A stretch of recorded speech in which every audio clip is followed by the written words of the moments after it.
John and Ken Show, John Cobelt and Ken Champeau. So, come the new year, we're going to have to do a lot of anti-tax work. It's clear now that 2012 is going to be a very difficult year. And we think we have a clip that's going to become the theme. Well, we're going to face, it is almost certain, that November of 2012, along with Obama on the ballot, there's going to be a lot of initiatives because, first of all, the Democrats got their way in Sacramento and moved all the major initiatives out of the June ballot to November. Concerned on two accounts, that some of them could hurt the public employee unions, and in the case of Jerry Brown and others, to get taxes passed. As John puts it, we need the low information voters to show up. They're more likely to be there in November when Obama's on the ballot, and you got congressional elections. There's a lot of buzz, a lot of things going on. So you will probably be voting on at least 2 or 3. We don't know how this is going to shake out. Tax initiatives. Right ideas now, to raise there's your 6 taxes. ideas right now. Whether they're not all going to make it. I can promise you that. They're not all going to make it, but that's what's out there. There's 6 different groups, 6 different entities trying to get a tax increase on the ballot. Different taxes for different purposes, different rates, and they're all, at the moment, working independently of each other. We have, a friend of mine told me about a book, and I'm going to read it, about an author's theory, and it didn't sound all that far-fetched, that if the United States keeps swirling the bowl, eventually we're going to end up with some kind of totalitarian government. And my friend's telling me this. I'm thinking, we already have that, really, in Sacramento. We have a totalitarian unionocracy. I mean, the union leaders call every shot that matters in Sacramento.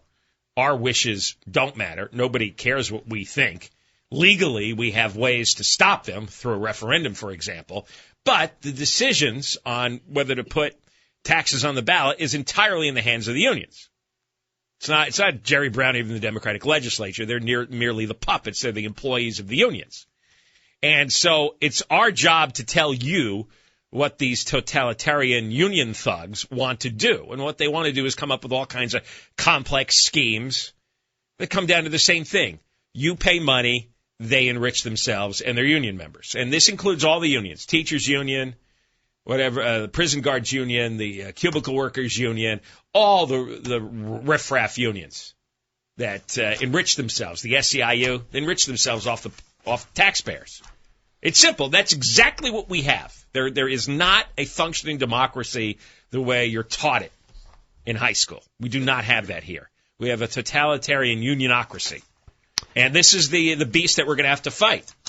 Well, what John mentioned a few minutes ago is what we're about to play.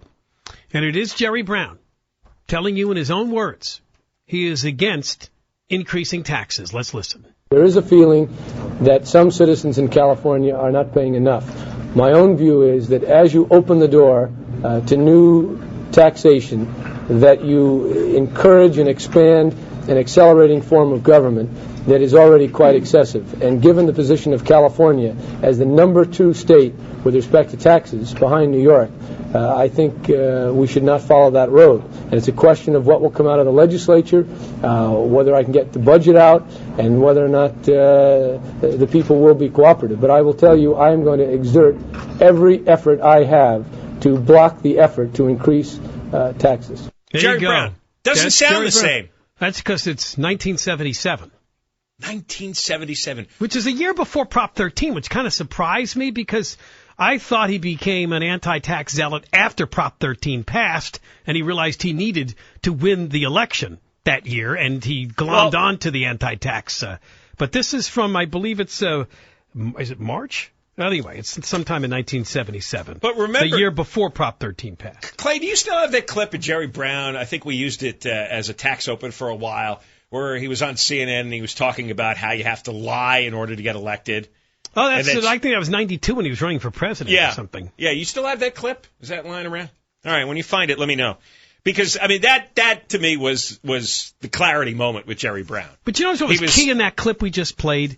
You encourage and expand an accelerating form of government that is already quite excessive. Yeah. And then he goes on to mention how we're one of the highest tax states in the nation. There's nothing different today. That was 1977. There's nothing different. We're higher 2 or taxed. 3, yeah. We're much higher taxed now. I think New York and New Jersey just have higher rates in some of like the income tax categories, but we're right there at the top. And in fact, for middle class people, we are at the top. They might have a couple of extra brackets, for the millionaires. But for the average guy, you are more highly taxed than anyone else in the country. Highest sales tax, highest income tax, highest gas tax. We go through these over and over again. This was true in 1977. If he thought that the government was expanding and accelerating and was quite excessive in 1977, what does that say about today, where all the tax rates are even higher? If things were excessive in 1977, well, maybe we should roll back to all the night. He's an inconsistent chameleon, or he's a liar. Might be. Play that clip from 92 when he was running for president. You said you don't have to lie anymore now that you're not a politician. What did you lie about when you were governor? It's all a lie. What did you lie about? What did you lie about? All right, here's what. You run for office and the assumption is, I know what to do. You don't. I didn't have a plan for California. Clinton doesn't have a plan. So you said you had a plan. You said you had a plan for California. You lied because you didn't have a plan. You say you're going to lower taxes. You're going to put people to work. You're going to improve the schools. You're going to stop crime. Crime is up. Schools are worse. Taxes are higher. I mean, be real. There you go. That was after the 92 election. Be real. He's saying what we all know, although there's still some people that fall for this crap. When people run for office, they spout all that generic stuff. Lower taxes, and I'm going to fight crime, and I'm for better schools, and blah, blah, blah. And nothing changes, right? Nothing changes. No, but it's just fascinating that in 77, I'm going to exert every effort I have to block the effort to increase taxes. In 92, he's saying, hey, when you run, you got to lie. The taxes go up anyway. Now he's saying, I need to increase taxes to save the state. He's got to increase taxes when in 77 he's saying that the government was already quite excessive. He's just a liar. It's a professional politician. Yeah. They're all like that, which is why when people email us and say, you guys are always so negative about everything, who do you like? It's hard for us to like anyone. They're all like this. You got to be They're all like this. And you know why? Especially today, with all the consultants that shape the campaigns, they're told to just spout this generic lie nonsense over and over again. People are feeble. They join their stupid parties as if it's a church.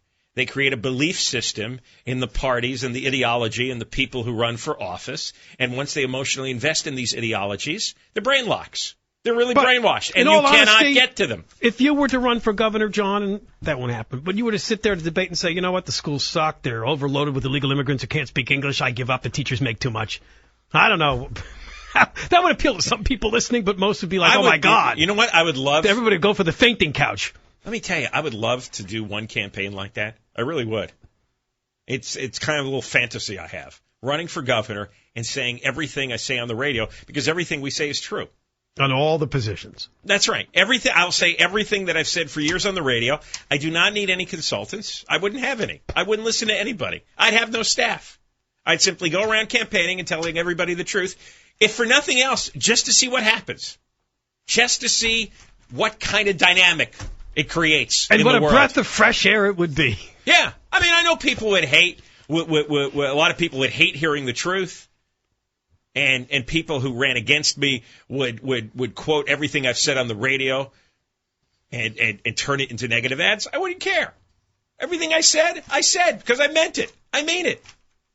So this is the truth. Prove to me it's not the truth. Prove to me that this is a democracy and not a totalitarian unionocracy. Prove to me that. You can't. All right, we're going to save that clip of Jerry Brown saying he's against and he will do everything he can, every effort he can, to stop them from increasing taxes, because we're going to need that in 2012. And you know what? If we play it over and over again and some listeners who don't listen every day think it's Jerry Brown now, good. Yeah. Good. That's right. Oh, Jerry Brown says it doesn't want taxes to go up. All right, I'll vote no on that proposition. Yeah, government was already quite excessive in 1977, but not today, no, right? No, not today. No. Not 34 years later. Billions and billions larger. Man, I would love to see the budget in 1977. All the departments and programs that did not exist in 77 that he thought was quite excessive. Probably $10. All right, when we come back, there's going to be hearings in Washington, D.C. over our dopey boondoggle known as California High-Speed Rail. We'll tell you about it. John and Ken, KFI AM 640, more stimulating talk radio.